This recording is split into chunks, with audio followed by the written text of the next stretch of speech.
अगर आप सुखी परिवार चाहते हो, खूब मंगल चाहते हो, कभी चिंता ना करना पड़े ऐसी स्थिति चाहते हो, अपने आप सारी व्यवस्थाएं होती रहे, कोई विपत्ति विघ्न आपको सता ना पावे, तो एक उपाय कर लो, मामे वे प्रपद्यन्ते। तुम नंद नंदन को अपने घर का मालिक बना लो, है ही वो, पर तुम मानो अभी तुम अपने को मालिक मानते हो, इसमें तुम्हारा कुछ जाएगा नहीं और तुम्हारा मंगल हो जाएगा। अपने घर को ठाकुर जी के हवाले करो, ये ठाकुर जी का भवन है। भक्त लोग तो लिख भी देते प्रिया कुंज निकुंज, ऐसे ये प्रिया जी का कुंज है। आप अपने पूरे परिवार सहित प्रभु की दासता के भाव से हो जाओ। श्रुत बनिता जितना परिवार है, मालिक है इस घर के ठाकुर जी, आप हुए सेवक, चाहे जितनी संपत्ति हो आपको बांध नहीं सकती। क्यों? कभी हरि कथा करवा रहे हैं, कभी हरि भक्तों को सुंदर सुंदर प्रसाद पवा रहे हैं, कभी दीनों की सेवा कर रहे हैं, ये मालिक की सेवा है, ये मालिक का आदेश है। वैसे हम जी रहे, भला तुम्हें विपत्ति छू लेगी, भला तुम्हारे यहां संपत्ति की कमी रहेगी। पक्की बात समझो, सुखी होना चाहते हो तो ठाकुर जी को अपने घर का मालिक बना लो, आप सेवक हो जाओ और जो भी वैभव है उनकी आज्ञा के अनुसार उसको प्रयोग में लाओ, अभी आनंदित हो जाओ। करो अधर्म और चाहो सुख, कैसी मति तुम्हारी? बेईमानी अधर्म से हिंसा से कभी कोई धनी होकर सुखी हुआ है क्या? साधु सेवा करो, दीनों की सेवा करो, दुखियों की सेवा करो और उनमें भगवत भावना करो, और वो भी प्रभु के द्वारा दी हुई संपत्ति से, प्रभु की सेवा की भावना से अभी मंगल हो जाएगा, दसों दिशाएं आनंदमयी हो जाएंगी। ऐसा सब क्यों नहीं कर पाते? यदि आप ऐसा कहते हैं कि भगवान की शरणागति, भगवान की भक्ति सुख देने वाली है, तो सब क्यों नहीं कर लेते? अगर यही सुख का साधन है तो सबको करना चाहिए। भगवान कह रहे हैं कि मामे वे प्रपद्यन्ते माया में ताम तरंतिते। श्री भगवान आगे का श्लोक कह रहे हैं कि इसलिए सब शरणागत हमारे नहीं हो पाते। नमाम दुष्कृतिनो मूढ़ा प्रपद्यन्ते नराधमाः माययापहृत ज्ञाना आसुरम भावमाश्रिता। ये जो मेरे से विमुख हैं, मेरी माया के द्वारा जिनका ज्ञान अपहरण कर लिया गया है, वे आसुर भाव वाले, राक्षसी स्वभाव वाले। देखो, सींग नहीं होते यहां के राक्षसों के, बिना सींग के यहां के राक्षस, राक्षसों के से दांत बाहर निकले। यहां बहुत सुंदर राक्षस है, बहुत देखने में सुंदर लगेंगे, बड़ा असुंदर जीवन है। कैसे तुम्हें बताएं, कैसी वो अपनी दुर्गति कर रहे हैं, उनको पता नहीं है।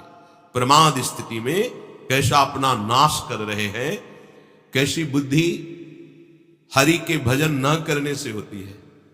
जो हरि का भजन नहीं करते वो कैसी बुद्धि होती है?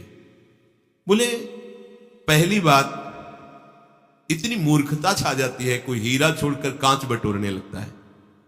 हरिनाम हीरा है, ये ऐसा हीरा है कि इसकी कीमत कहीं भी त्रिभुवन में कोई नहीं दे सकता, इतनी अमूल्य है इसकी कीमत। सब बिक जाएंगे पर इसकी कीमत नहीं दे पाएंगे। और जिसके पास ये धन है, हरिनाम धन, सब उसके आगे झुकेंगे। जो दुष्कृति होते हैं, नमाम दुष्कृतिनो मूढ़ा प्रपद्यन्ते नराधमाः, बड़ा विचित्र खेल है। मनमानी आचरण भाई छोड़ो। जब तक आप अपने मन को दुलार करते रहेंगे तब तक आप समझ नहीं पाएंगे भगवत मार्ग। आपके अंदर सब ज्ञान है, आप ऐसा ना समझे कि ये किसी किसी के ज्ञान रखते हैं, भगवान सबके हृदय। आप सच्ची मानो सामग्री सबके हृदय में देते हैं, बस आपको उस सामग्री का सदुपयोग करना है, तो जागृत हो जाएगा। अच्छा बताओ, वाल्मीकि जी जो पहले रत्नाकर नाम के डाकू थे, कौन सा ज्ञान था? पर था ना उनके अंदर ज्ञान, वो ढका हुआ था अधर्माचरण करने के कारण। संत कृपा से जब नाम जप में लगे, अधर्माचरण छूटा, तो वही ज्ञान जागृत हो गया और कहा गया ब्रह्म ऋषि वाल्मीकि जी, ब्रह्म ऋषि, उल्टा नाम जप तक जग जाना, वाल्मीकि भय ब्रह्मर्षि वाल्मीकि जी। इतना विशुद्ध ज्ञान की भगवान की संपूर्ण लीला उनके हृदय में प्रकाशित हुई। और जो गोस्वामी जी ने टीका करके रामचरितमानस के रूप में सहज भाषा में लिखा, वही वाल्मीकि जी ने संस्कृत में लिखा, संस्कृत देव भाषा में। सबके अंदर ज्ञान छुपा हुआ है, बस उसे हमें प्रकट करना है। वो प्रभु के आश्रय से होता है। प्रभु का आश्रय लेने का पहला लक्षण है मनमानी छोड़ना। अगर आप मनमानी नहीं छोड़ पा रहे हैं तो प्रभु को पुकारिए, प्रभु के सामने बात रखिए, वो सुन रहे हैं। आप अपनी कुटिया में जो विराजमान श्री जी हैं उनसे बात कीजिए, उनके सामने अपनी बात रखिए कि देखो लाडली जी, मेरे अंदर ऐसी ऐसी बात है, आप जान रहे हो फिर भी आप नहीं सुन रहे, इसलिए हम सुना रहे। इसको आप, अगर आपको ये पसंद नहीं तो ये बात हमारे हृदय में क्यों टिकी हुई है, हम नहीं हटा पाएंगे। लाडली जो, आप कृपा करो, आप रोज प्रार्थना करो। प्रार्थना से भगवान का अवतार हो जाता है। सब मिलकर भगवान से प्रार्थना करते तभी तो भगवान का अवतार होता है। पर हम क्या करते, मनमानी आचरण करते। मनमानी आचरण ही दुष्कृत हो जाते हैं। दुष्कृत, सुकृत और दुष्कृत। सुकृत गुरु आज्ञा के अनुसार चलो, शास्त्र आज्ञा। दुष्कृत मन के अनुसार चलो। जो मन के अनुसार चलना है वो दुष्कृत। जो दुष्कृति लोग हैं वो भगवान की शरण नहीं होती है। अब तो हृदय हाहाकार से युक्त हो जाता है, प्रभु पता नहीं कितनी श्वासें रह गई, अब तो मिल जाओ नाथ, आप अपनी कृपा से मिल जाओ। उसके पास समय कहां रहता है किसी और को देखने का, सुनने का। उसका हृदय तो प्रतिपल व्याकुलता से भरा रहता है। कहां माया है, कहां विघ्न है, कहां अशांति है। जब तुम माया का चिंतन करोगे, विघ्नों का चिंतन करोगे, अशांति का चिंतन करोगे, तब सबके हृदय में बड़ा बनने की इच्छा है, क्योंकि हम बड़े के हैं। बड़ों के बच्चे बड़े ही बनना चाहते हैं। अविनाशी का बच्चा अविनाशी स्वरूप में ही होना चाहता, वो मरना नहीं चाहता। सुख सिंधु का अंश सुख समुद्र में ही लीन होना चाहता है। पर हम बड़ा बनना चाहते हैं रुपये के बल से, बड़ा बनना चाहते हैं पद के बल से, बड़ा बनना चाहते हैं लोक सम्मान के भाव से। सब लोग हमें प्रणाम करें, गलत हो गया। यहां बड़ा वही बनता है जो सबसे छोटा हो जाता है। ध्यान रखना, यहां सबसे बड़े पद का अधिकारी वही बनता है जो तृणादपि सुनीचे, अपने को सबसे छोटा समझता है, सबको अपने आराध्य देव की भावना से युक्त देखता है और अपने को सेवक। कहां माया है, कहां बंधन है, कहां अशांति है। हम अशांति पैदा करते हैं, अशांति का संकल्प करते हैं, अशांति का चिंतन करते हैं। सावधान हो जाइए। श्याम भजे सो साहू बड़ा। रामकृष्ण हरि कोई भी नाम लो, सब हमारे ही प्रभु के नाम हैं। वही सबसे बड़ा है जो नाम जप करता है। आप लोगों को यह बात अनुभव में नहीं आएगी, जिसका जितना हृदय प्रभु में समर्पित है उसको परिचय मिलता है। सब खोखला नजर आता है, कहीं सार वस्तु नहीं है प्रभु के सिवा, सब खोखला। भय लगता है कि अरे ये झूठे पदों में, झूठे मान में, झूठे भोगों में, झूठी संपत्ति में ऐसी अमूल्य श्वासों को नष्ट कर रहे हैं। इनको पता ही नहीं है, कुछ नहीं है इनके पास। जो प्रभु का नाम जप नहीं करते, प्रभु से विमुख है, अपने को कुछ मानते हैं, कुछ नहीं है।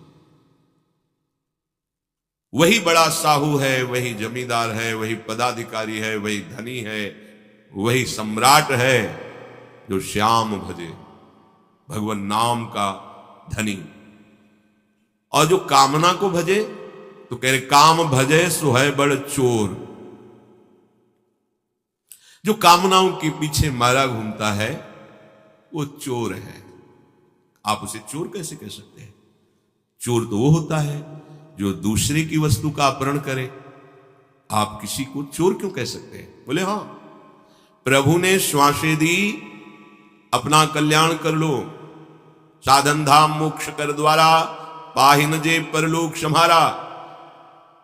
राजकीय विभाग से श्वास रूपी धन मिला परमात्मा तत्व के चिंतन के लिए। आपने उन श्वासों को काम में, विषय भोगों में व्यतीत कर दिया, ये चोरी है। प्रभु की वस्तु प्रभु को अर्पित करनी चाहिए। आपको धरोहर रूप में श्वासें दी गई थी, तुदीयम वस्तु गोविंदम तुभ्यमेव समर्पये। गोविंद की वस्तु गोविंद को समर्पित कर देते तो गोविंद मैं बन जाते, बड़े हो जाते। तो तन मन धन कछु थिर न रहे वो, काहे हुजिए इतो कठोर। ये तुम्हारा शरीर, तुम्हारा धन, तुम्हारा पद और तुम्हारा मन सब चलायमान है, स्थिर नहीं है। क्यों अपने हृदय को अभिमान की कठोरता से भर रहे हो? तुम्हारे पास कुछ भी स्थायी वस्तु नहीं है, सब चलायमान, परिवर्तनशील, नाशवान है। ते धनवंता ते सुखवंता, कृष्ण नाम जपते निशिभोर।